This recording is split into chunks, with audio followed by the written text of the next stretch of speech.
আসসালামু আলাইকুম। আশা করি সালামে জবাবটি পাবো।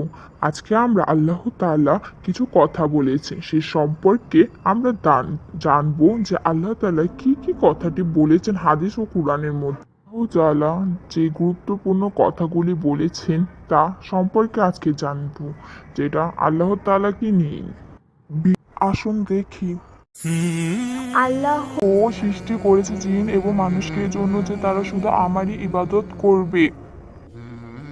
কেউকে তার সাধ্যই দায়িত্ব অপূর্ণ করি না, এবং আমার নিকট আছে এক কিতাব যা সত্য ব্যতীত করে এবং এদের প্রতি জুলুম করা হবে না। রাসূল সাল্লাল্লাহু আলাইহি সাল্লাম তোমাদেরকে যা দেন তা তোমরা গ্রহণ করো এবং যা হতে তোমাদেরকে নিষেধ করেন তা হতে বিরত থাকো, এবং তোমরা আল্লাহকে ভয় করো। আল্লাহ তো শাস্তি দানে কঠোর।